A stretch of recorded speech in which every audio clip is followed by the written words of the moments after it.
নবীজি তাফসীরে মাযহারিতে লেখে আল্লাহ নবীর উপরে হামলা করে টান দিয়ে জামা ছেড়ে ফেলেছে। নবীজি চোখের পানি ছেড়ে দিয়ে কাঁদলে, হ্যাঁ প্রভু, আমার জামা ছিঁড়েছে, এই জন্য আমি ব্যথা পাইনি। আমি কত আঘাত খাইলাম তোমার দ্বীনের জন্য, তোমার জন্য, তোমার দ্বীনের জন্য যদি আমি কষ্ট পাই, আমার তেমন কষ্ট লাগে না। ও প্রভু, আমার মেয়েকে তালাক দিয়েছে, এই জন্য দুঃখ লাগে নাই, দুঃখ লেগেছে। আমার সামনে যদি তোমাকে কেউ অবজ্ঞা করে, তোমাকে অপমান করে, আমি রাসূল কখনো বরদাস্ত করতে পারি না। ভাইরা আমার, বাস্তবিক যাদের ভিতরে ঈমান আছে, ঈমানদার কখনো দুনিয়ার সকল কিছু বরদাস্ত করতে পারে, কিন্তু আল্লাহ নবীকে অপমান করবে, এই পৃথিবীর কোন মুমিন কখনো বরদাস্ত করবে না। এর নামই হলো ঈমান। জোরে কোন ঠিক কিনা? প্রয়োজন বোধে আল্লাহর জন্য, আল্লাহর নবীর জন্য, আল্লাহর দ্বীনের জন্য মুমিন তার জীবন উৎসর্গ করতে পারে, কিন্তু আল্লাহর অবমাননা কখনো মুমিন বরদাস্ত করতে পারে না। আমার আল্লাহর নবী, আল্লাহর মহব্বত নবীর অন্তরে বেশি না কম? আর তো দূরে কর না, সকলের চাইতে বেশি না কম? নবীজি কাঁদেন আর বলেন, প্রভু গো, আমার সামনে কেমনে কয় তুমি আল্লাহর টাল্লা, এত বড় নিমক কারাম আল্লাহ আমি কেমনে বরদাস্ত করি? আল্লাহ ডাক দেওয়ার, নবী গো, আমি বানাইছি নিজের সন্তান যদি নিজের দারিদ্র্যের টান মারে দুঃখ লাগে না? না লাগে? নিজের সন্তান যদি কিল মারে খাবলায় কষ্ট লাগে না? আপনার কষ্ট লাগে না, কিন্তু দেখবেন আপনার মা এই জিনিসটা বরদাস্ত করবে না। আপনার ছেলে আপনাকে যদি দারিদ্র্যের টান মারে, আপনার কিন্তু কষ্ট লাগে না? আপনার যদি খাবলা মারে, আপনার কষ্ট লাগে না? মাথা শুরু করে টানে, আপনার কষ্ট লাগে না? লাথি মারে, কষ্ট লাগে না? কিন্তু আপনার মা যদি দেখে তখন বরদাস্ত করে না। দেখে তাহলে আল্লাহ ডাক দিয়ে বলেন, আমি বানাইছি মানুষ, এই মানুষ যদি আমার সাথে বেয়াদবি করে, আমাকে গালি দেয়, আমার বিরুদ্ধে বলে, এত আঘাত লাগে না, কিন্তু আমার নবীকে যদি কেউ কিছু কয়, আমি আল্লাহ বরদাস্ত করি না। আমার নবীর বেয়াদব আমি আল্লাহ ছাড় দেই না। আমার নবীর গায়ে আঘাত করলে আমার কষ্ট লাগে। সে পাথর নিয়ে আপনাকে মারতে এসেছে, এই জন্য আমি আল্লাহ আয়াত নাযিল করে জানায়া দিলাম। নবীজি এখন বদদুয়া করেন, আল্লাহ তোমার কুকুর সমূহ থেকে একটা কুকুরের উপরে মুসাল্লাত করে দাও, চড়াইয়া দাও। আল্লাহ আবু লাহাবের ছেলে উতবার উপরে তুমি কুত্তা লাগাইয়া দাও। আল্লাহ নবীর দোয়া হোক বদদুয়া হোক, জবান থেকে বের হতে দেরি হয়, আল্লাহর দরবারে তা কবুল হইতে একটা মিনিট দেরি হয় না। আর না হয় উমর যেখানে তরবারি নিয়ে গেলেন নবীকে মারার জন্য, ঘুরে গেল আর একদিকে, ঘরের কাছে গিয়ে শুনে, সামনে গিয়ে শুনলো যে তোমার বোনের জামাই মুসলমান হয়ে গেছে। সেখানে গিয়ে যখন ঘরের সামনে দাঁড়াইছে, শুনে ঘরের ভিতর থেকে কোরআনের আওয়াজ আসে। হ্যাঁ, কিসের আওয়াজ? আস্তে আস্তে পড়তেছে, আউযু বিল্লাহি মিনাশ শাইতানির রাজীম। উমরকে কি পড়ে কলজা দিছিল না? বিসমিল্লাহির রহমানির রহিম।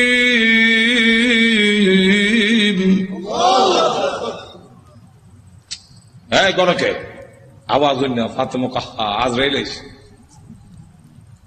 দরজা খুলছে। ফরায় যে হযরত খাব্বাব রাদিয়াল্লাহু, তিনি দরজার আড়ে লুকায় গেছে, আল্লাহ লা ইলাহা ইল্লা সুবহানাকা। বোন এবং বোনের জামাইরে তো একবারে মারবে না, উমর তো আমারও দুই টুকরা করে নেব, তরবারি আছুই আছে। দরজার আড়ে লুকাইয়া খালি খতমে নূর। উমর ঢুকে তার বোন রে দিলে তাপ্পর, বোনের জামাইরে তাপ্পুর খাইয়া উল্টে গিয়ে বসছে। বোন বাধা দিয়ে, আমার স্বামীরে মারো কেন? দিলাম তোরা। বোন যখন তাপ্পুর খাইছে, কানে পর্দা হইতে গেছে, বোন তখন কয়, শোনো, তুমি যেমন খাত্তাবের ছেলে, আমিও খাত্তাবের মেয়ে। তুমি জানো না ইমান এমন এক জিনিস, এটার মধ্যে যত চাপ দেওয়া যায় অত এটার স্প্রিট। ইমানদার এমন এক জিনিস, যেটা যত গুতা দিব অত ভালো উঠবো। গুতা দিত না, ঘুমায় থাকবো। চিড়িয়াখানা গেছে, দেখে চিড়িয়াখানা এক বেটা গিয়া দেখে ফিঞ্জিরের ভিতরে রড দিয়া বাঘ চাট খাইতেছে, দেখছেন না? তো চিড়িয়াখানার খানা এটা তো মুক্ত না, সে যেভাবে মুক্ত বড় ধরে খাইতো এভাবে তো খাইতে পারে না, সামান্য খাওয়ান ভাই করে রয়েছে। ধর্ষণার্থী একজন দেখেন না, এক লোকটা কয়, এটা শুনছি বাঘ, এটা দিয়ে ছাগল। বাঘে না মানুষ দেখলে তর্জন গর্জন করে, এটা দিয়ে কিচ্ছু করে না, তো দিছে ছাতি দেখ গুতা।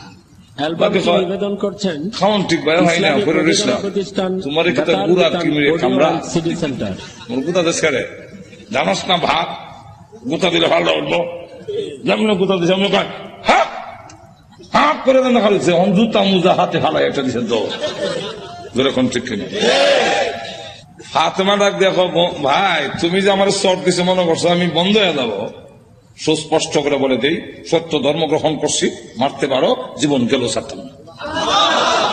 এখন কয় এই যে নিয়ম, মানুষ যখন দ্বীনের উপরে ইসলামের উপরে অটল অচল থাকে তখন তারা আল্লাহর সাহায্য আসে, আর যারা নির্যাতন করে হেরার দিলের মধ্যে আল্লাহ ডর ঢুকাইয়া দেয়। ওমর কয়, ইয়া তো মারলাম তো সামলাইতাম পারি না, কি পড়ছি রে দেখো না, তোমাকে দেওয়া যাবে না। কেন? এটা কোরআনের অংশ। ইন্নাহু লাকুরআনুন কারীম ফি কিতাবিম মাকনুন লা ইয়ামাসসুহু ইল্লাল মুতাহহারুন।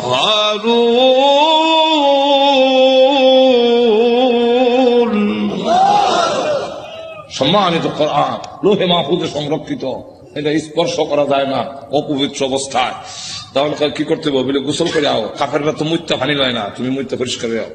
দিছে এখন করেছে কোরআন পড়ে, তাহা মা আনজালনা আলাইকাল কুরআন লিতাশকা। করতে করতে ওই আয়াত পর্যন্ত গেছে, ইন্নানি আনাল্লাহু লা ইলাহা ইল্লা আনা ফা'বুদনি।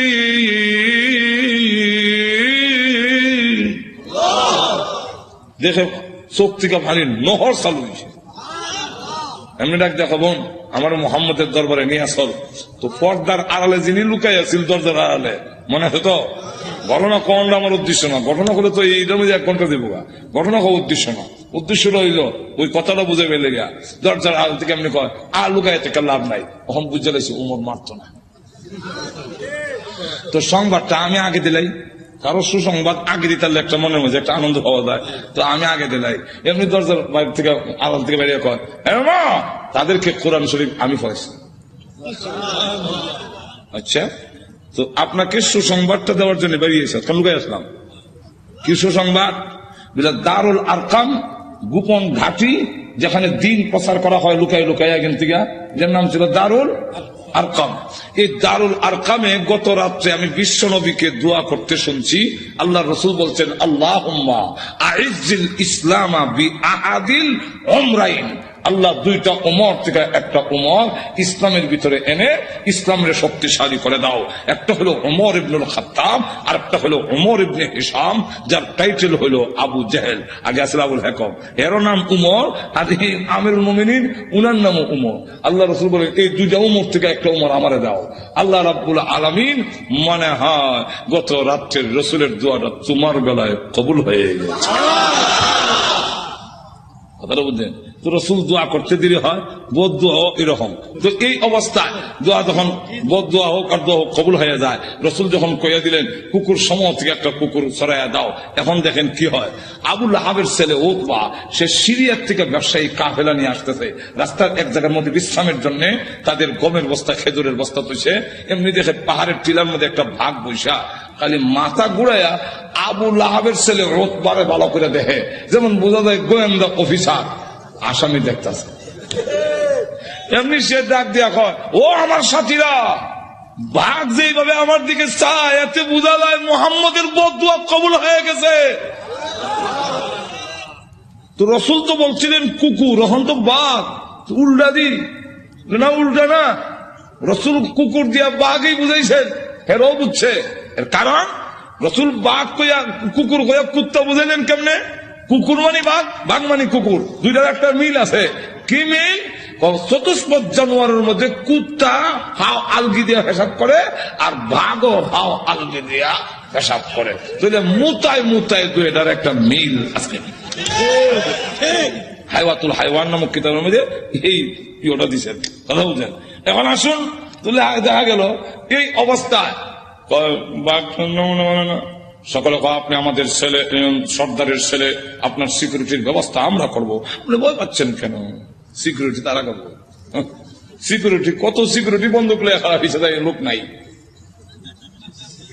মানুষ নাই, এরকম বহুত ঘটনা আটো তো দেখুন না। গজব আসবার হইলে ফিরাইতে পারে না। এমন দেখা গেল সিকিউরিটি দিব, তখন তারা সব গমের বস্তা বুঝলেননি আর খেজুরের বস্তা একত্রিত করে একটা উষা পাহাড়ের টিলার মতো মানে সেখানে জায়গা করে দিয়ে বলেন, আপনি সেখানে ঘুমান, আমরা নিচে ঘুমাবো। বাঘের নিয়ম হইল আগে যারে পায় তারে খায়, তা আমাদেরকে খেয়ে না মেরে খাবে, এর আগে তো না। ঘুমান, মানুষ সব ঘুমাইছে, হ্যাঁ নাক ডাকা। যখন নাক ডাকা আরম্ভ হয়েছে, বাঘে কয় আমার যাওয়ার টাইম হয়েছে।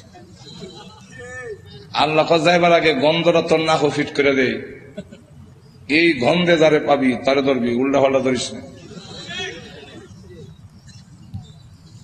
বাঘ গিয়া যতটুকু ঘুমাইছে সবচেয়ে চেক করে, কারণ প্রত্যেকের শরীরে আলাদা একটা ছোট সময় বাইসাব যখন কোথায় গেঞ্জি রানবে, আমার গেঞ্জি রানিচ্ছেন, তখন কোন গেঞ্জি আব্বার কোনটা বাইসাব বুঝতাম কেমনি, আর নিলে থাপ্পর খাম উল্টা পাল্টা নিলে তো না হো লাগাইতাম, না করে লাগাই বুঝতাম এটা আব্বার গেঞ্জি, এটা বাইসাব গেঞ্জি, গন্ধের শরীরে একটা গন্ধ। হ্যাঁ, তো বাঘে গিয়ে সবচেয়ে চেক করে গন্ধ তো মিলে না, আমার আসামি কো মাথা ঘুরাই দেখে বস্তার ঘুরে একটা ঘুমায় নাকটা হাইতেছে, তাহলে এটা দেখে ফেলি, লাভ দিয়ে বস্তার ঘুরছে, ওইটা নাক লাগাইতে পারে, এই যে আমার আসামি বলা হচ্ছে। নিচে নিয়া মাথা এখানে, পা এখানে, হাত এখানে, নারী বুড়ি এখানে, আলাদা আলাদা করিয়া মাছের ধাগার মতো সরাইয়া বাঘ আবার গিয়া টিলাত বৈশা অলক্ষীন দৃষ্টিতে তাকে রয়েছে। এরা ঘুম থেকে উঠতে যখন চিৎকার দিবে, আমি আনন্দ করব, আল্লাহ এবং নবীর দুশ্মন রে আমি খতম করেছি। এরা ঘুম থেকে সিকিউরিটি দিল, সিকিউরিটি আমাদের শেষ করে ফেলেছে, আমি করছি। আল্লাহ তখন আয়াত নাযিল করলেন, এই হলো শানে নজরুল, আয়াত নাযিল করে বলেন, কুতিলাল ইনসানু মা আকফারহু,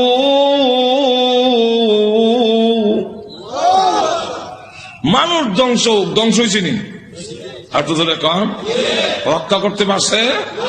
আপনি আমিও ধ্বংস হব মরণের সময়, কেউ আমাদের রক্ষা করতে, আর তো ধরে কম কাল্লা ইযা বালাগাতিত তারাকিয়া ওয়া কিলা মান রাক,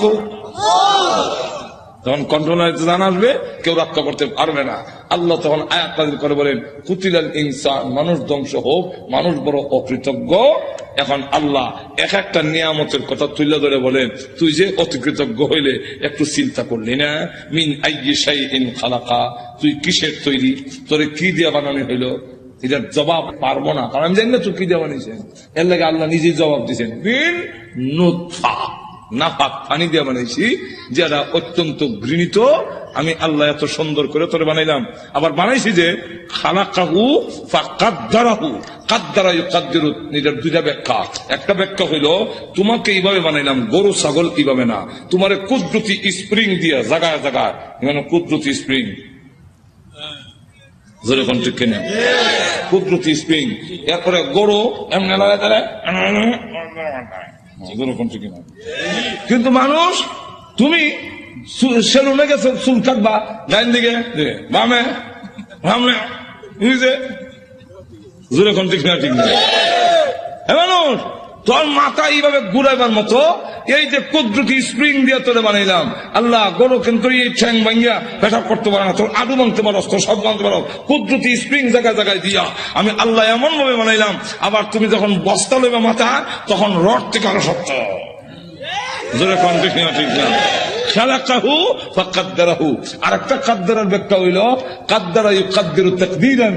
এর অর্থ হইল তুই অত হতাশ হওয়ার দরকার নাই, অত পেরেশান হওয়ার দরকার নাই, সুদে ঘুষে খাওয়ার দরকার নাই। তোমার কপালও তোমাকে জন্মের 50,000 বছর আগে কপাল লেখা কয়টা দোকানের মালিক অবি, এটা লেখকেই তোকে দুনিয়াতে পাঠাইছি। যার বাস্তব প্রমাণ, যার বাস্তব প্রমাণ কপালে যদি না থাকে, বিদেশি ডিগ্রি থাকলেও বাংলাদেশের এমপি হতে পারে না। এমন ঘটনা বাংলাদেশও আছে। এমন শিক্ষিত লোক আছে যে আরেক দেশও গিয়ে পড়ায়, বিদেশ গিয়ে পড়ায়, এমন বড় ব্যারিস্টার আছে বাংলাদেশও, কিন্তু বুট পায় না। আর তো কন্যা বাংলাদেশে এমন ঘটনাও আছে, উচ্চ শিক্ষিত, উচ্চ ডিগ্রি নাই, কিন্তু বাংলাদেশ সরকার প্রধান হয়েছেন। কেন হয়েছে? এটা কপালও লেখা, যেরকম ঠিক না, ঠিক না। আর এটা ওই তালনাকে লেগে অত বড় ব্যারিস্টার হইয়া সংবিধান রচনা করিয়া ও তো পারে না, খেলে না হওয়ার কারণ হইল এটার কপালও এমপি লেখা নাই, যেরকম ঠিক কিনা। আল্লাহ তাই বলেন, এক একটা নিয়ামত উল্লেখ করে আমাদেরকে বলেছেন নিমক হারাম হইও না। আপনার বিরুদ্ধে আসে নাই, বরং আমি আল্লাহর বিরুদ্ধে এসেছি, অত বড় নিমক হারাম। আল্লাহ তার নবীর পক্ষ থেকে জবাব দিয়ে দিলেন। আর যখন আবু লাহাব বলল তাব্বান লাকা আলিহাদা জামাতানা, তুমি ধ্বংস হও, এই কারণে কি তুমি আমাদেরকে এখানে একত্রিত করেছিলে? আল্লাহ তার জবাবে বলেন তাব্বাত ইয়াদা আবি লাহাব, আবু লাহাবের দুনো হাত ধ্বংস হোক। একটু দূরে কর না। যেই মাত্র এই আয়াত নাযিল হয়েছে, আবু লাহাবের দুনো হাত ধ্বংস এবং ওয়াতাব্বা ধ্বংস হয়ে গিয়েছে। আবু লাহাবের মাল আওলাদ একটাও কাজে আসে নাই, কাজে আসবেও না। আল্লাহ রাব্বুল আলামিন আরো বলেন সায়াসলা নারান যাতা লাহাবিন ওয়া ইমরাআতুহু। আল্লাহ রাব্বুল আলামিন বলেন অচিরেই আবু লাহাব এবং আবু লাহাবের স্ত্রী দুজন শিখাময় আগুনের জাহান্নামের আগুনে প্রবেশ করবে।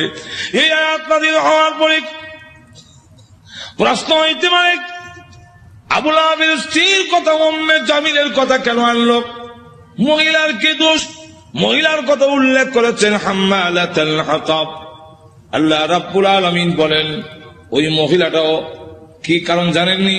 হাম্মালাতুন বহন করনেওয়ালি, হাতাবা অর্থ হইল, মুফাসসিরিনে কালাম এর সাথে দুইটা ব্যাখ্যার মিল রেখে মুফাসসিরিনে কালাম বলেন একটা ব্যাখ্যা হইল লাকড়ি, আর একটা ব্যাখ্যা হইল সুগুল করি।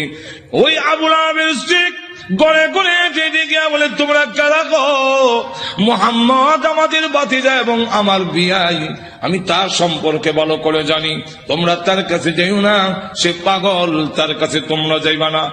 আল্লাহর নবীর বিরুদ্ধে গড়ে হেঁটে গিয়া বলে মুহাম্মদ পাগল, তার কাছে যাইও না। আল্লাহর নবী ডাক দিয়ে বলেন প্রভু গো, আমার আপন চাচি এবং আমার আপন লোকগুলো যদি এইভাবে অপপ্রচার করে, আমি দাওয়াতের কাজ কেমনে করব? আল্লাহ ডাক দিয়ে নবীজি ভয়ের কোনো কারণ নাই, মানুষের দিলের মালিক আমি আল্লাহ। আপনার বিরুদ্ধে যারা গিয়া উস্কানি দিবে এবং বলবে পাগল, এদের দিল আমি আল্লাহ ঘুরাইয়া দিব, অটোমেটিক এরা আপনার কাছে হাজির হয়ে যাবে। ঠিকই দেখা গেল যাদের কাছে গিয়ে বলে মোহাম্মদ পাগল, মোহাম্মদ পাগল বলে হ্যাঁ, তুই বড় বড় নেত্রী নামছে কেন? নেত্রী নামছে কেন? এতে বোঝা যায় পাগল ও ছোট পাগল না, অনেক বড় পাগল, অসাধারণ পাগল। চলো একটু পাগলটা দেখে আসি। পাগল দেখতে এসে দেখা আল্লাহ নবীর নুরানি চেহারা এত সুন্দর, খানায় কাবার সামনে দাঁড়ায় কোরআন শরীফ পড়ে, নবীজির চেহারার আলোতে কাবা ঘরের দেওয়াল আলোকিত হয়ে গেছে। না, এই সুন্দর চেহারার লোক কোনদিন পাগল হতে পারে না। আবার কি জানে পড়ে একটু শুনি, নবীজির কোরআন তেলাওয়াত এত মধুর তেলাওয়াত শুনি না, এই তেলাওয়াত কোন পাগলের হইতে والشمس وضحاها والقمر إذا تلاها والنهار إذا جلاها والليل إذا يغشاها। পিছন থেকে তারা কর এই লোক কোনদিন পাগল হতে পারে না, তিনি আল্লাহর পয়গম্বর, কালিমা পড়ে মুসলমান হয়ে গেছে। তো উম্মে জামিল সে বদনাম করে আল্লাহর নবীর বিরুদ্ধে এবং লাকড়ি এনে প্রতিবন্ধকতা সৃষ্টি করে যখন বাধা দেয়, এই অবস্থায় আল্লাহ রাব্বুল আলামিন বলেন আবু লাহাবের স্ত্রীও জাহান্নামের ভিতরে প্রবেশ করবে। যেই মাত্র এই আয়াত নাজিল হয়েছে তখন আবু লাহাবের স্ত্রীও হাতের মধ্যে পাথর নিয়ে কোমর ও কাপড় বেঁধে রাসূলের উপরে হামলা করার জন্য খানায় কাবার দিকে যখন ধাবিত হচ্ছে, আবু বকর সিদ্দিক বলেন ইয়া রাসূলুল্লাহ, ওই দেখেন আপনার চাচিও বিয়াইও উম্মে জামিল হাতের মধ্যে পাথর, কোমরের মধ্যে কাপড় বান্ধা, এতে বোঝা যায় মহিলা হামলা করবে। একজন মহিলা যদি হামলা করে ইজ্জত আর তাহে কই অগণবীজি। আবার উনি আপনার মুরব্বী, ওনার ধাক্কা দেওয়া তো যাবে না। আর মহিলা তো এমন এক জিনিস, এমন বিপজ্জনক, ধাক্কা যদি দেন ফিরে বেলে গা বিপদটা তো আপনার উপর। আমার এমন লক্ষ্য করে দেখেন উম্মে জামিল সে পাথর লেগে গেছে রাসূলকে মারবে, কেমন হাওয়া। আবু বকর সিদ্দিক বলেন অসুবিধা হইতেছে না তো? আরো অসুবিধা হইতেছে, শেষ করে দিন। আমার লক্ষ্য করে দেখুন, পাথর নিয়ে আল্লাহ নবীকে মারার জন্য যখন গিয়েছে আবু বকর সিদ্দিক রাদিয়াল্লাহু আনহু বলেন নবী গো, আপনার চাচি এবং বিয়াই পাথর নিয়ে আসতেছে, এমন কি করি? নবীজি ডাক দিয়ে আবু বকর, চিন্তার কোনো কারণ নাই, আমি মহান আল্লাহ কোরআন পড়ব, মহান আল্লাহ আমার হেফাজত করবেন। এই বলে রাসূল আরম্ভ করে দিয়েছেন ইয়াসিন ওয়াল কুরআনিল হাকীম। উম্মে জামিল কাছে গিয়া কয়, এ আবু বকর, একা একা বসে রইছ, তোমার সাথী মোহাম্মদ কই আজকে? আবু বকর সিদ্দিক রাদিয়াল্লাহু আনহু বলেন আমি দেখি আমার পাশে বইয়া কোরআন শরীফ পড়তেছে, নবী দেখতেছি আর কানে শুনতেছি। মহিলা জিগায় মোহাম্মদ কৌ, তা তো বোঝা যায় দেখে না, দেখে না তখন আমি কইলাম কি? উম্মে জামিল হুমকি দেয়, তার ভাগ্য ভালো, তার কপাল ভালো, পাইলাম না, লুকাইয়ে গেছে, লুকাইয়ে গেছে, পাইলাম না, হ্যাঁ ভাগ্য ভালা। আর না আন্দাজ পাইছে না, আমার ডাবল হওয়ার মানে দেশ যারা চালায়, এক সর্দারের বউ আমি, আরেক সর্দারের কন্যা। আবু জাহেল আমার বাপ, আবু লাহাব আমার স্বামী। আর ডাবল হওয়ার কেমন হইল? সব তোর ভেঙে কোয়া যায় না, বিপদ তো আছে। আমার ডাবল হওয়ার পাইলাম না, তার ভাগ্য বালা। আবু বকর সিদ্দিক বলেন আমি দেখি, তুই দেখস না হিরো, বুঝলাম না। দেখে নিবেদন করছেন ইসলামী প্রযোজনা প্রতিষ্ঠান বেতার বিতান। সে যখন চলে গেল আবু বকর সিদ্দিক বলেন হুজুর আমি দেখি, সে দেখলো না কেন? আল্লাহ নবী বলেন আবু বকর তুমি কি কোরআন শরীফ পড়ো না? আল্লাহ রাব্বুল আলামিন আগে আমাকে জানাইয়া দিয়েছেন وَإِذَا قَرَأْتَ الْقُرْآنَ جَعَلْنَا بَيْنَكَ وَبَيْنَ الَّذِينَ يُؤْمِنُونَ بِالْآخِرَةِ حِجَابًا مَسْتُورًا। হে নবী, আপনি যখন কোরআন শরীফ পড়ে তখন আপনার আর অবিশ্বাসী বেঈমান কাফেরের মাঝে আমি আল্লাহ হিজাব মাসতুরা গোপন পর্দা দিয়া আপনারে ঢেকে ফেলি। রাসূল বলেন, আবু বকর গোপন পর্দাটা কি জানো? আল্লাহু আ'লামু রাসূলুহু, আল্লাহর রাসূল বলেন আমি যেই দিকে তাকাই সেই দিকেই দেখি অসংখ্য ফেরেশতা আমাকে ঘেরাও করে দাঁড়িয়ে আছে। আবু জাহেল আবু লাহাব ক্ষুব্ধ হইয়া দুই ছেলে রসুলের দুই মেয়ের যে বিয়া করেছিল মনে আছে তো? রসুলের কোন একটার নাম উতবা আরটার নাম উতাইবা। রসুল প্রকাশ্য নবী হওয়ার আগে দুই মেয়ে এই দুই ছেলের কাছে বিয়া দিয়েছিল, কথা বুঝলেন? এখন সে এই দুইজনের এটা কেন না কয়, তোমাদের শ্বশুর মুহাম্মদের কাছে আমার এবং তোর মার বিরুদ্ধে কোরআনের আয়াত নাযিল হয়েছে, অতএব তোমরা দুজন গিয়ে মুহাম্মদের সামনে বলতে হবে আপনার আল্লাহ টাল্লাহ মানি না। আর একটু জোরে কর না, আল্লাহ টাল্লাহ যেমন বোঝা যায় সাটা, জোরে কোন ঠিক কেমন অবজ্ঞা, অবজ্ঞা কেমন চিন্তা করে, নিমক আরাম কারে কর, জোরে কোন ঠিক না? তো গিয়া বলবি আল্লাহ টাল্লাহ মানি না, আর মুহাম্মদের দুই মেয়েকে তালাক দিয়ে আসতে হবে, আর না হয় আমি মনে করব তোমরা আমার অবাধ্য, আর আমার অবাধ্য হইলে যে কিছু পাইবা না এটা তো বুঝো। যেমন বাপ ইমুন ফুলা, এটা তো বলার দরকার ছিল, আপনার কথা না মানলে অবাধ্য, আর আল্লাহর কথা না মানলে আর বড় অবাধ্য, দুটো কোন ঠিক কিনা? আপনার কথা না মানলে আপনার সম্পত্তি থেকে বঞ্চিত হব, আর আল্লাহর কথা না মানলে, নবীর কথা না মানলে জান্নাত থেকে বঞ্চিত হব। অনেক সাহাবীরা তো এরকম করছেন যে বাড়ি ঘর ছাড়তে রাজি, কিন্তু আল্লাহ রসুল ছাড়তে আর তো ধরে কর না।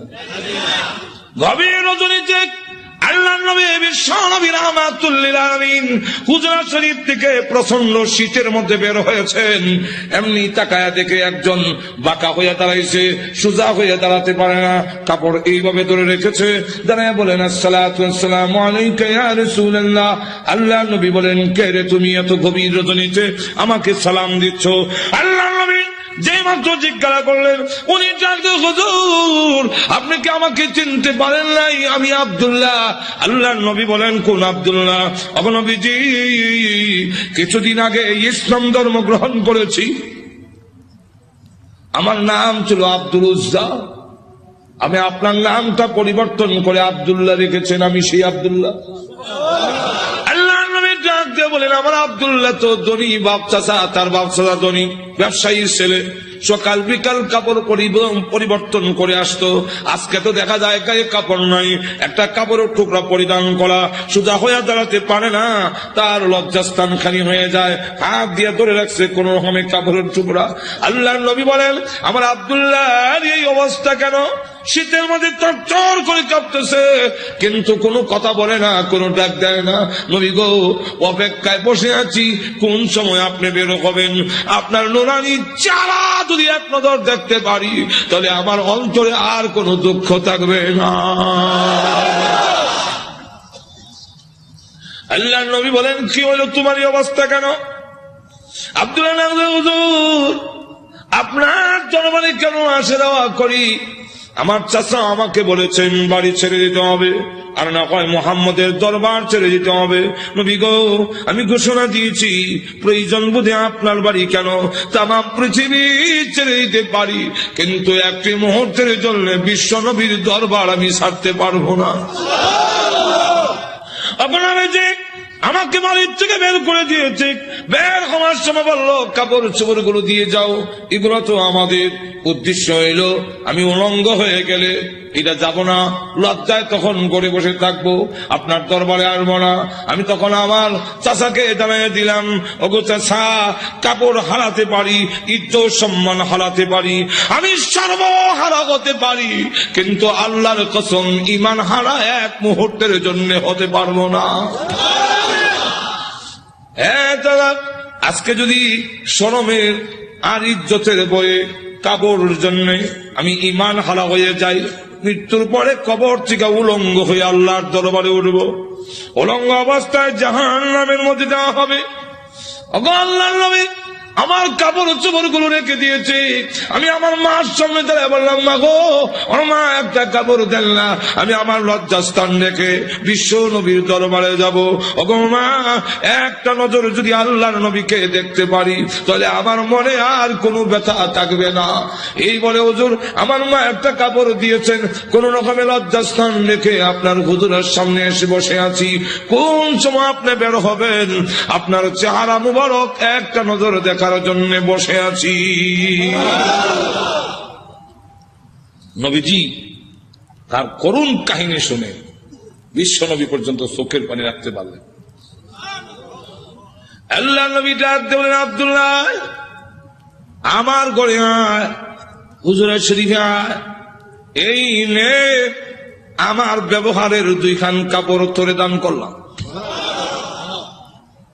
নবীজির 2 খানা কাপড়, ব্যবহারের কাপড়ের দাম আছে কিনা নাই?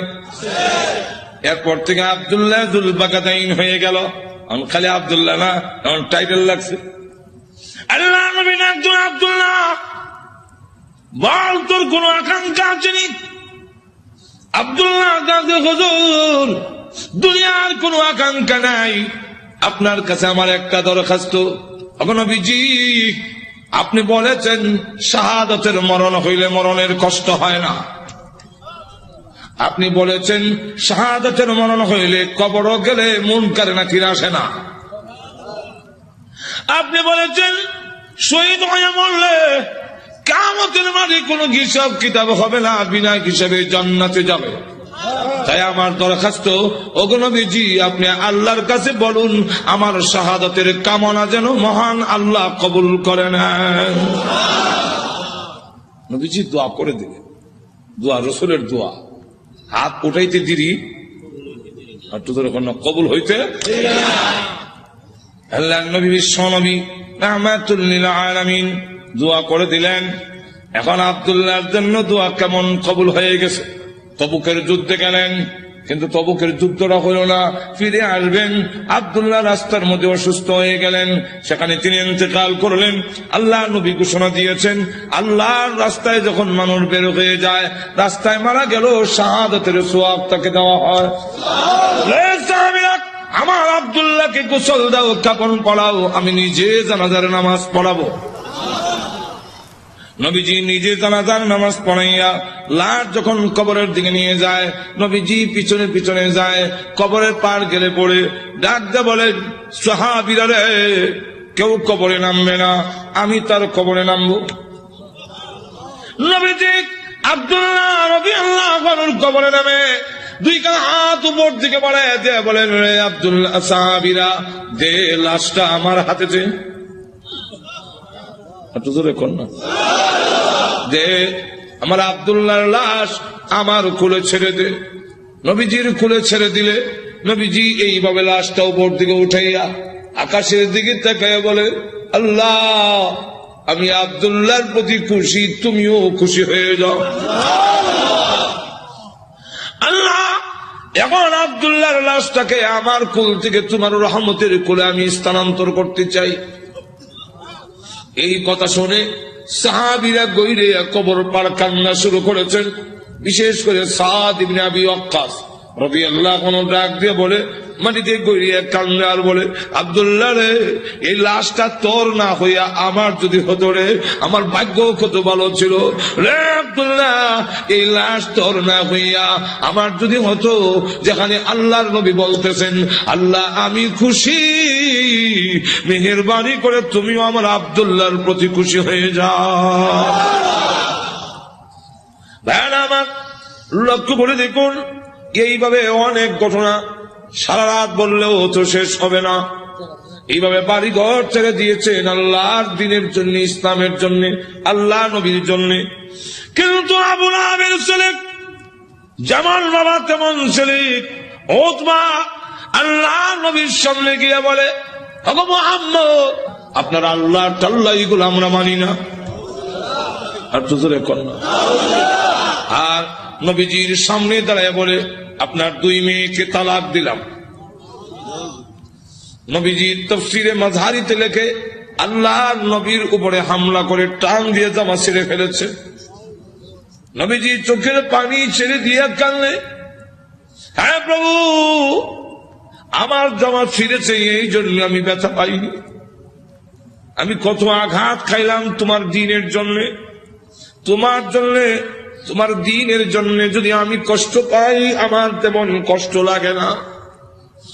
ও প্রভু, আমার মেয়েকে তালাক দিয়েছে এই জন্য দুঃখ লাগে নাই, দুঃখ লেগেছে আমার সামনে যদি তোমাকে কেউ অবজ্ঞা করে, তোমাকে অপমান করে, আমি রাসূল কখনো বরদাস্ত করতে পারি না।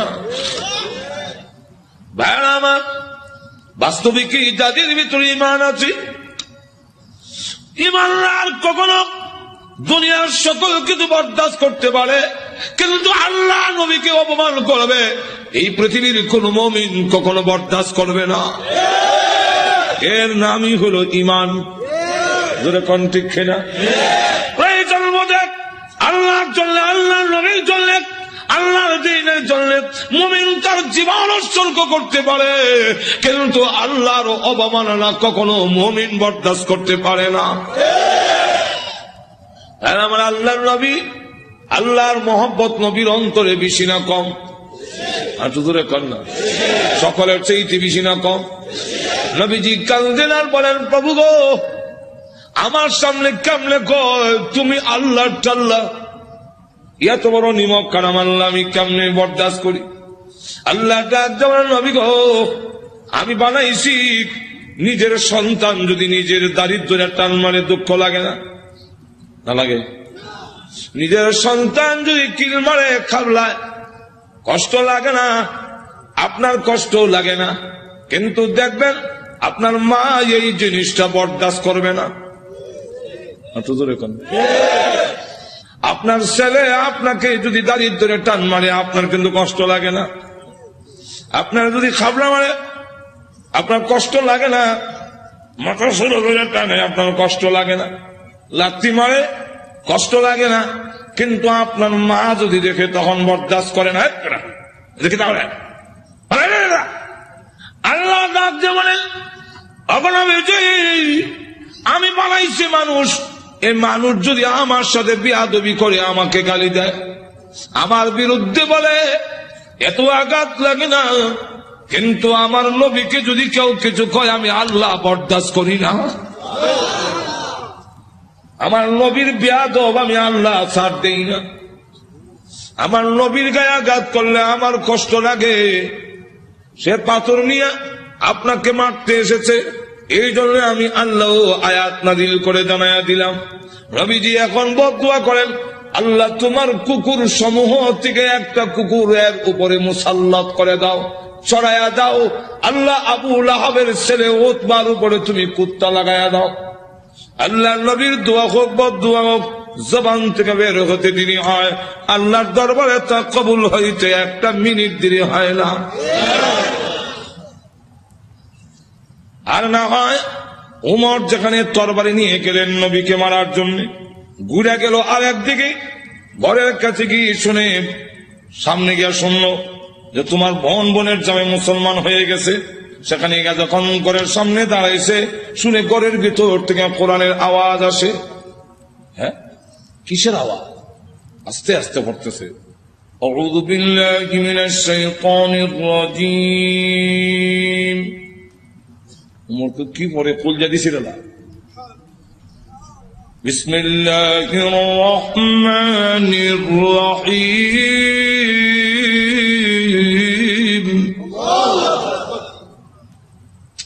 হ্যাঁ, গরকে আওয়াজ হইল না, ফাতেমা কাহা আজরাইল এসে দরজা খুলছে। আর ফরায় যে হযরত খাব্বাব রাদিয়াল্লাহু, তিনি দরজার আড়ে লুকায় গেছে, আল্লাহ লা ইলাহা ইল্লা সুবহানাকা ইন্নী। বোন এবং বোনের জামাইরে তো একবারে মারবে না, উমর তো আমারও 2 টুকরা করলো, তরবারি আতুই আছে। দরজার আড়ে লুকাইয়া খালি খতমে নুস করে উমর ঢুকা তার বোন রে দিল এক থাপ্পড়, বোনের জামাইরে থাপ্পড় খাইয়া উল্টে গিয়ে বসছে। বোন বাধা দিয়ে আমার স্বামীরে মারো কেন? দিলাম তোরা বোন যখন কাপড় খাইছে, কানের পর্দা ফেটে গেছে, বোন তখন কয়, শোনো, তুমি যেমন খাত্তাবের ছেলে, আমিও খাত্তাবের মেয়ে। তুমি জানো না ইমান এমন এক জিনিস, এটার মধ্যে যত চাপ দেওয়া যায় অত এটার স্প্রে। ইমানদার এমন এক জিনিস, যেটা যত গুতা দিব অত ভালো উঠবো। গুতা দিত না, ঘুমায় থাকবো। চিড়িয়াখানা গেছে, দেখে চিড়িয়াখানা এক বেটা গে দেখে ফিঞ্জিরের ভিতরে রড দিয়া বাঘ পাট খাইতেছে, দেখছেন না? তো চিড়িয়াখানার খানা এটা তো মুক্ত না, সে যে মুক্ত বড় ধরে খাইতো, এবার তো খাইতে পারে না, সামান্য খাওয়ান ভাই করে রয়েছে। তো ধর্ষণার্থী একজন দেখেন না, এক লোকটা কয়, এটা শুনছি বাঘ, এটা দিয়ে ছাগল। বাঘে না মানুষ দেখলে তর্জন গর্জন করে, এটা দিয়ে কিচ্ছু করে না, দিছে ছাতি দেন গুতা। নিবেদন করছেন খাওয়ান ঠিক ভাই হয় না, করে রইস না, তোমার এখানে গুড়া কিমড়ে কামড়া সিটি সেন্টার গুতা দেশ করে জানাস না, ভাগ গুতা দিলে ভালো উঠবো, যেমন গুতা দিছে আমি কয় হাক হাক করে দেন না, খালিছে জুতা মুজা হাতে ফালাই একটা দিছে, তো ধরে কোন ঠিক কিনা ফাতেমা ডাক দেখো, ভাই তুমি যে আমার চট দিছে মনে করছো আমি বন্ধ হয়ে যাবো? সুস্পষ্ট করে বলে দেই, সত্য ধর্ম গ্রহণ করছি, মারতে পারো, জীবন গেল সাতাম। এখন কয় এই এটা নিয়ম, মানুষ যখন দ্বীনের উপরে ইসলামের উপরে অটল অচল থাকে তখন তারা আল্লাহর সাহায্য আসে, আর যারা নির্যাতন করে হেরার দিলের মধ্যে আল্লাহ ডর ঢুকাইয়া দেয়। উমর কয় ইয়া তো মারলাম তো সামলাইতাম পারি না, কি পড়ছি রে, দেখো না তোমাকে দেওয়া যাবে না। কেন? এটা কোরআনের অংশ। ইন্নাহু লাকুরআনুন কারীম ফি কিতাবিন মাকনুন লা ইয়ামাসসুহু ইল্লাল মুতাহহারুন।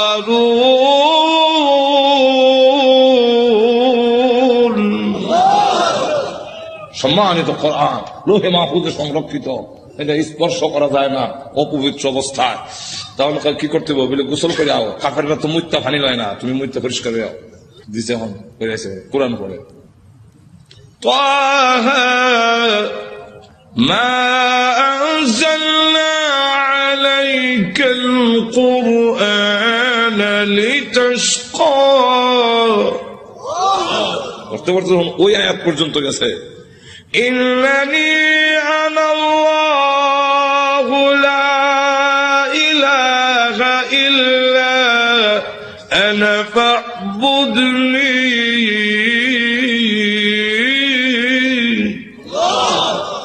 দেখো চোখ থেকে পানি নহর চালু হয়েছে। এমনি ডাক দেখো বোন, আমার মোহাম্মদের দরবারে নিয়ে আসল। তো পর্দার আড়ালে যিনি লুকাই আছিল দরজার আড়ালে, মনে হতো ঘটনা কোনটা আমার উদ্দেশ্য না, ঘটনা হলে তো এইটার মধ্যে 1 ঘন্টা দিব, ঘটনা হওয়া উদ্দেশ্য না। উদ্দেশ্যটা হইল ওই কথাটা বুঝে পেলে গা দরজার আড়াল থেকে এমনি কয় আর লুকাই থেকে লাভ নাই। তখন বুঝে গেছি উমর মারত না। তো সংবাদটা আমি আগে দিলাই, কারো সুসংবাদ আগে দিতে একটা মনের মধ্যে একটা আনন্দ পাওয়া যায়, তো আমি আগে দিলাই। এমনি দরজার বাইরে থেকে আড়াল থেকে বেরিয়ে কয় তাদেরকে কোরআন শরীফ আমি পড়েছি। আচ্ছা, তো আপনাকে সুসংবাদটা দেওয়ার জন্য বেরিয়েছে, কেন লুকাই আসলাম? কি সুসংবাদ? দারুল আরকাম গোপন ঘাঁটি, যেখানে দিন প্রচার করা হয় লুকাই লুকাই এখান থেকে, যার নাম ছিল দারুল আরকাম। এই দারুল আরকামে গত রাত্রে আমি বিশ্ব নবীকে দোয়া করতে শুনছি। আল্লাহ রসুল বলছেন, আল্লাহুম্মা আইজ্জিল ইসলামা বি আহাদিল উমরাইন। আল্লাহ 2টা উমর থেকে একটা উমর ইসলামের ভিতরে এনে ইসলামের শক্তিশালী করে দাও। একটা হলো উমর ইবনুল খাত্তাব, আর একটা হলো উমর ইবনে হিশাম, যার টাইটেল হলো আবু জেহেল। আগে আসলে আবুল হাকাম, এর নাম উমর, আর আমিরুল মুমিনিন উনার নামও উমর। আল্লাহ রাসূল বলেন, এই 2টা উমর থেকে একটা উমর আমারে দাও। আল্লাহ রাব্বুল আলামিন মনে হয় গত রাত্রের রসুলের দোয়াটা তোমার বেলায় কবুল হয়ে গেছে। কথাটা বুঝলেন? তো রসুল দোয়া করতে দেরি হয়, বদ দোয়া হোক এরকম।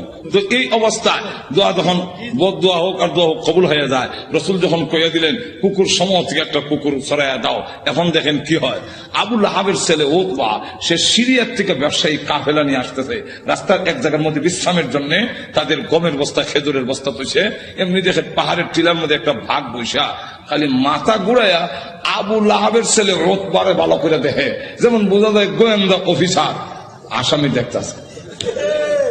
এমনি সে ডাক দিয়া কয়, ও আমার সাথীরা, বাঘ যেইভাবে আমার দিকে চায় এতে বোঝা যায় মুহাম্মদের বদদুয়া কবুল হয়ে গেছে।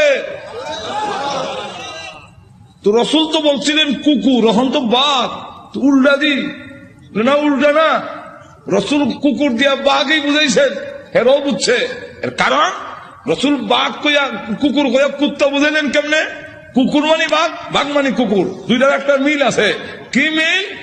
চতুষ্পদ জানোয়ারের মধ্যে কুত্তা হাও আলগি দিয়া পেশাব করে, আর বাঘও হাও আলগি দিয়া পেশাব করে। তাহলে মুতায় মুতায় দুইটার একটা মিল আছে।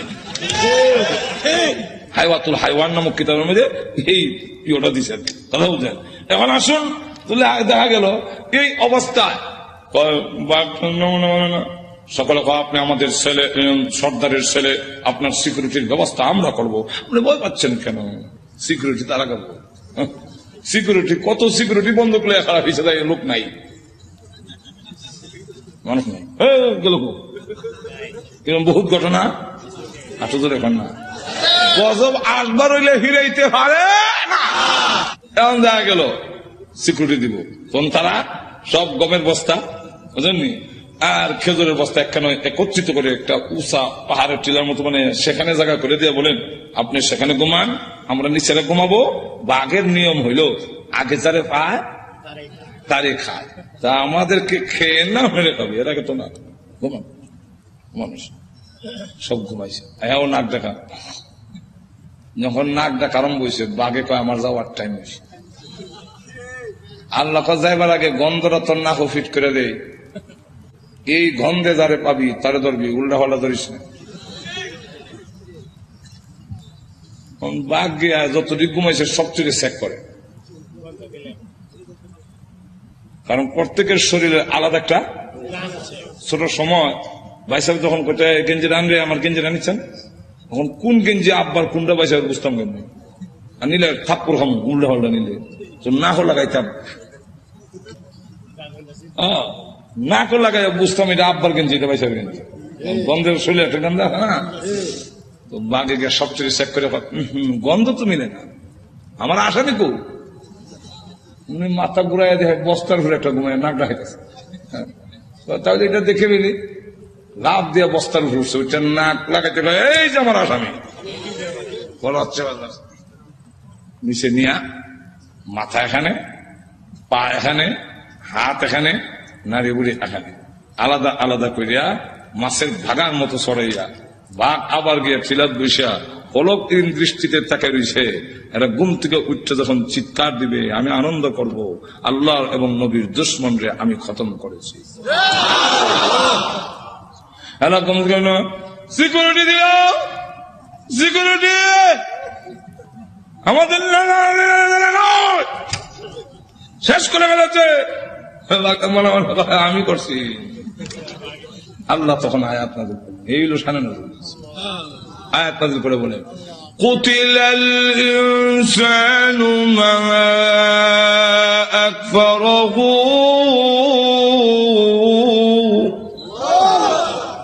মানুষ ধ্বংস হয়েছে নি, আর তো ধরে কন রক্ষা করতে পারছে। আপনি আমিও ধ্বংস হব মরণের সময়, কেউ আমাদের রক্ষা করতে, আর তো ধরে কন কাল্লা ইযা বালাগাতিত তারাকিয়া ওয়া কিলা মান রাক,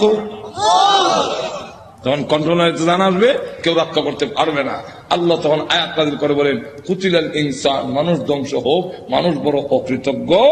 এখন আল্লাহ এক একটা নিয়ামতের কথা তুলে ধরে বলেন তুই যে অতি কৃতজ্ঞ হইলে একটু চিন্তা করলি না, মিন আইয়ি শাইইন খালাকা, তুই কিসের তৈরি, তোরে কি দিয়া বানানো হইলো, এটার জবাব পারবো না, কারণ আমি জানি না তুই কি দিয়া বানিয়েছেন। এর লাগে আল্লাহ নিজেই জবাব দিচ্ছেন, মিন নুতফা, নাপাক পানি দিয়ে বানাইছি, যেটা অত্যন্ত ঘৃণিত। আমি আল্লাহ এত সুন্দর করে তোরে বানাইলাম। আবার বানাইছি যে খালাকাহু ফাকাদ্দারাহু, কাদ্দারা ইউকাদ্দিরু, এটার দুইটা ব্যাখ্যা। একটা ব্যাখ্যা হইল তোমাকে এইভাবে বানাইলাম, গরু ছাগল এইভাবে না, তোমার কুদরতি স্প্রিং দিয়ে জায়গায় জায়গায়, মানে কুদরতি স্প্রিং, যেরকম ঠিক কিনা, কুদরতি স্প্রিং। এরপরে গরু এমনি যেরকম ঠিক কিনা। কিন্তু মানুষ, তুমি সেলুনে গেছো, চুল কাটবা, ডাইন দিকে বামে বামে, বুঝছে, যেরকম ঠিক না ঠিক না। মানুষ তোর মাথা এইভাবে ঘুরাইবার মতো এই যে কুদরতি স্প্রিং দিয়ে তোরে বানাইলাম। আল্লাহ গরু কিন্তু এই ঠ্যাং ভাঙ্গিয়া পেশাব করতে পারে না, তোর আডু ভাঙতে পারো, তোর সব ভাঙতে পারো, কুদরতি স্প্রিং জায়গায় জায়গায় দিয়া আমি আল্লাহ এমন ভাবে বানাইলাম। আবার তুমি যখন বস্তা লইবা মাথা, তখন রড থেকে আরো শক্ত, যেরকম ঠিক না ঠিক না। খালাকাহু ফাকাদ্দারাহু। আর একটা কাদ্দারার ব্যাখ্যা হইল কাদ্দারা ইউকাদ্দিরু তাকদীরান। এর অর্থ হলো তুই অত হতাশ হওয়ার দরকার নাই, অত পেরেশান হওয়ার দরকার নাই, সুদে ঘুষে খাওয়ার দরকার নাই। তোমার কপালও তোমাকে জন্মের 50,000 বছর আগে কপাল লেখা কয়টা দোকানের মালিক অবি, এটা লেখকেই তোরে দুনিয়াতে পাঠাইছি। যার বাস্তব প্রমাণ, যার বাস্তব প্রমাণ কপালে যদি না থাকে, বিদেশি ডিগ্রি থাকলেও বাংলাদেশের এমপি হতে পারে না। এমন ঘটনা বাংলাদেশও আছে, এমন শিক্ষিত লোক আছে যে আরেক দেশও গিয়ে পড়ায়, বিদেশ গিয়ে পড়ায়, এমন বড় ব্যারিস্টার আছে বাংলাদেশও, কিন্তু বুট পায় না। আর যদি না, বাংলাদেশে এমন ঘটনাও আছে উচ্চ শিক্ষিত, উচ্চ ডিগ্রি নাই, কিন্তু বাংলাদেশ সরকার প্রধান হয়েছেন। কেন হয়েছে? এটা কপালও লেখা, যেরকম ঠিক না ঠিক না। আর এটা ওই তালনা গেলে গিয়া অত বড় ব্যারিস্টার হইয়া সংবিধান রচনা করিয়া ও তো পারে না খেলে।